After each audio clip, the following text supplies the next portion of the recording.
pela milésima vez tentando gravar essa introdução. Vamos lá.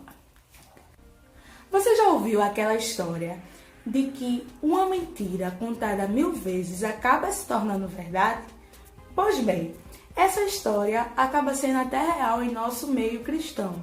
Às vezes, um irmão ou uma irmã lê algum texto da Bíblia, acaba interpretando de uma maneira errada, de uma maneira diferente, e essa pessoa passa para um amigo, ou então passa no púlpito em uma pregação, e outras pessoas passam para outras pessoas, que passa para outra pessoa, que passa para outra pessoa, e quando vê, vira uma bola de neve, tá todo mundo falando aquele texto da forma totalmente errada, que vai totalmente de encontro com o que a Bíblia está dizendo, porque as outras pessoas não tiveram o cuidado de conferir na Bíblia.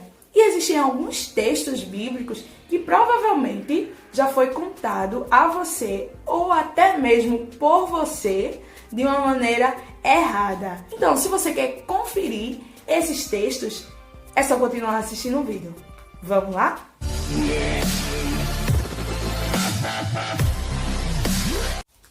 O primeiro texto, passagem ou história que a gente vai ver.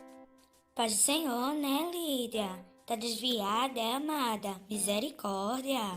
É a do oleiro, lá em Jeremias, capítulo 18. Talvez você tenha ouvido falar que o oleiro, ele quebrou o vaso e ele quebra o vaso. Sabe? Talvez você tenha ouvido uma pregação de um irmão lá no púlpito super empolgado dizendo: Jesus vai te quebrar! Ou talvez você seja esse irmão ou essa irmã que tenha pregado desse jeito, né, querido? Mas eu não lhe julgo, tá certo? Porque até os louvores falam que Jesus, ele quebra o vaso. O que dizer daquele hino do nosso querido compositor? Não vou dizer o nome, tá bom, chega, né? Mas vocês vão saber. Que diz: Te quebro, amasso, desfaço. Ou aquele: Quebra-me, sou vaso, és oleiro. ou então aquele: Nas mãos do oleiro, me entrego inteiro pra ser quebrado e refeito. Exatamente. Quebrado. Mas vamos conferir o que é que a Bíblia diz?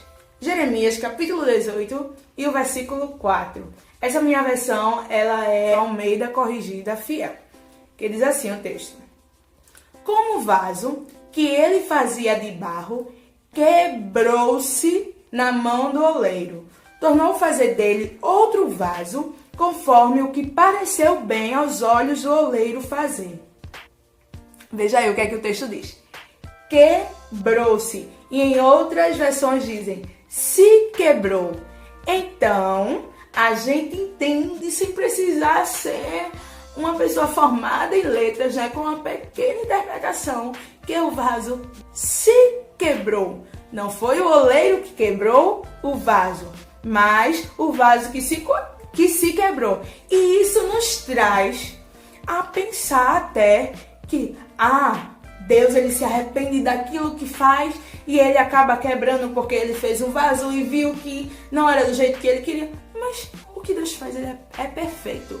A gente é que acaba se quebrando na mão do oleiro. Então, você já não vai cometer mais essa falha. Agora, é claro, né, gente? Tem hinos que são realmente belíssimos e a gente não vai descartar um hino só por causa dessa falha, não é verdade? E vamos para o segundo texto, a segunda passagem ou a segunda história, como você preferir dizer. Essa daqui é famosa de tia de escola dominical, né? As professoras sempre contando às crianças, eu tenho certeza que você já ouviu dizer isso, que na Arca de Noé entrou um casal de cada espécie. Essa daí eu contava até um tempo desses. Eu parei de contar, eu vim descobrir a verdade quando um amigo meu, ele veio me fazer alguns questionamentos com relação à Arca de Noé, sobre, tipo, algumas coisas que não faziam sentido, né? Na verdade, ele me mandou um vídeo de um homem falando contra as coisas da Arca de Noé, que não faziam nenhum sentido e tal. Aí eu peguei e fiquei pesquisando, porque realmente tinham coisas que eu não sabia a resposta, e eu fui pesquisar no YouTube alguma coisa que confrontasse. E quando eu tava assistindo assim esse vídeo que confrontava, eu fui descobrir, fiquei besta, que na verdade não foi um casal de cada espécie. Deixa eu ler aqui para vocês verem. Gênesis capítulo 7, versículo 2 e 3. De todos os animais limpos, tomarás para ti 7 e 7, o macho e a sua fêmea.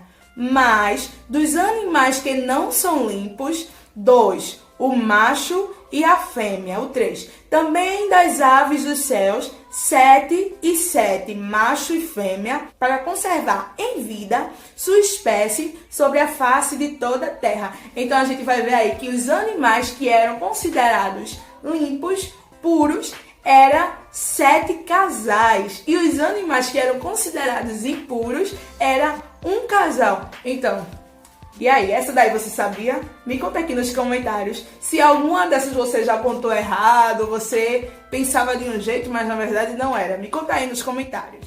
E a terceira história, passagem, texto bíblico, como você preferir chamar. Apesar que eu não gosto muito de usar a palavra história, não, porque às vezes a pessoa pensa que é algo assim, né, inventado. Então, o texto bíblico ou a passagem. O terceiro é que Saulo, eu ia dizer Paulo, né? Estudando. Saulo, quando estava indo a Damasco, que Jesus teve um encontro com Saulo, as pessoas geralmente dizem que ele caiu do cavalo.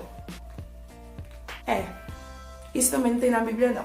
Vou ler aqui para vocês verem. Em Atos, capítulo 9, versículo 3 e 4, que diz assim: E indo no caminho, aconteceu que, chegando perto de Damasco, subitamente o cercou um resplendor de luz do céu. E caindo em terra, ouviu uma voz que lhe dizia: Saulo, Saulo, por que me persegues? A gente vai ler todo o texto e em nenhum momento a gente vai ver que tem cavalo na história. Se tinha, mas a Bíblia não relata isso. A Bíblia relata que quando apareceu o resplendor, quando apareceu a glória de Jesus, o que é que aconteceu? Saulo, ele caiu em terra. Então, não tem nenhum cavalo na história. E se tiver, a Bíblia não retrata. Tanto é que os outros textos que citam essa passagem, que o próprio Paulo, ele conta, né, da sua conversão, que é em Atos capítulo 22 e em Atos capítulo 26, ele conta sobre a sua conversão. A gente também não vai ver ele contando que tinha cavalo ou não na história. Então, talvez tinha um cavalo na história, né? Porque o caminho é longo, mas ele poderia estar, quem sabe, andando a pé e segurando seu cavalinho. Então, a gente não sabe se ele realmente caiu do cavalo. O que a Bíblia diz é que ele caiu em terra. Sim, Lídia. E o que é que tu queres dizer com tudo isso? Sabe qual é o problema de tudo isso? É que se a gente anda repetindo essas verdades, que na verdade são mentiras, mas que acabaram se tornando em verdades, é porque a gente não está sendo como a igreja em Bereia. Nós não estamos confirmando nas Sagradas Escrituras, porque a gente vai ver que a igreja em Bereia confirmava aquilo que Paulo e Silas dizia através das Escrituras. Então, se a gente escuta alguém dizendo e a gente está só simplesmente reproduzindo e repetindo, isso significa que não estamos sendo verdadeiramente como Bereia. Nós não estamos sendo uma igreja que confere os textos nas Sagradas Escrituras. Isso aconteceu comigo naquele vídeo, ser intencional e alcançar a excelência. Eu vou deixar aqui nos cards, eu não sei se é aqui ou é aqui, mas enfim. Aquele vídeo, ser intencional e alcançar a excelência, que inclusive eu não apaguei o vídeo, porque o conteúdo do vídeo é bom, foi algo que Deus falou comigo assim, e que eu passei para vocês. Então eu não vou apagar o vídeo. O problema do vídeo é no final. A citação do texto, a interpretação está totalmente errada. Porque o que é que acontece? Eu, assistindo um vídeo sobre viver o seu propósito e tal, não era sobre ser intencional, era realmente sobre viver o propósito que Deus desempenhou, e eu tô com calor, que Deus desempenhou pra você aqui na Terra. O vídeo era sobre isso. E o pastor que estava falando sobre o vídeo, o rapaz que estava falando não era um pastor, e ele disse assim: ele pegou, citou esse versículo e disse: olha, então a criação está aguardando com grande expectativa. Eu vou até ler o versículo que se encontra em Romanos, capítulo 8, e o versículo 19. Que diz assim: porque a ardente expectação da criatura espera a manifestação dos filhos de Deus. A outra versão que diz a natureza criada. E ele disse: olha, a natureza está esperando que os filhos de Deus se manifestem, sejam manifestados. E quando eu vi aquele versículo, ele citando esse versículo, eu disse: gente, que versículo top. Aí eu marquei, né, e tal, beleza. Aí o tempo passou, Deus foi falando comigo sobre ser intencional e alcançar a excelência. E quando eu pensei em gravar o vídeo, eu pensei: qual versículo que eu posso deixar como uma referência, né, sobre esse assunto? E aí me veio a lembrança desse versículo.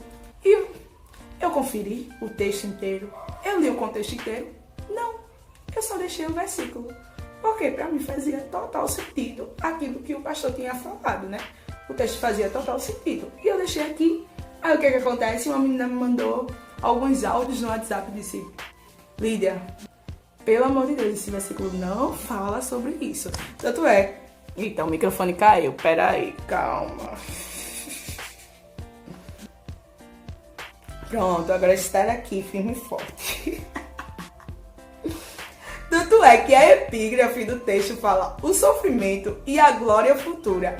Ou seja, fala sobre quando a gente for, os nossos corpos serem transformados e nós formos arrebatados e vivermos com Cristo eternamente. Então não fala sobre a gente se manifestar, mas sim sobre quando o Senhor ele manifestar os filhos. Fala sobre o quanto a natureza está sendo afetada pelo fato do homem estar distanciado de Deus. Fala sobre esse sofrimento e fala que a natureza está aguardando o momento em que os filhos de Deus serão manifestados, mas não por eles mesmos, e sim pelo próprio Deus. E aí eu fiquei tipo: onde é que eu vou esconder minha cara, né?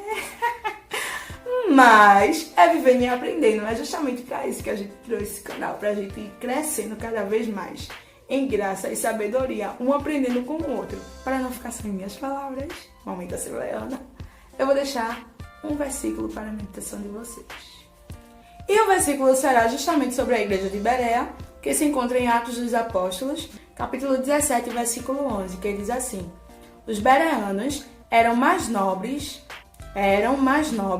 do que os tessalonicenses, pois receberam a mensagem com grande interesse, examinando todos os dias as Escrituras, para ver se tudo era assim mesmo. Então, que nós possamos examinar para ver aquilo que estão me falando. É verdade mesmo? Quando alguém citar um versículo, anotar, e será que isso é verdade mesmo?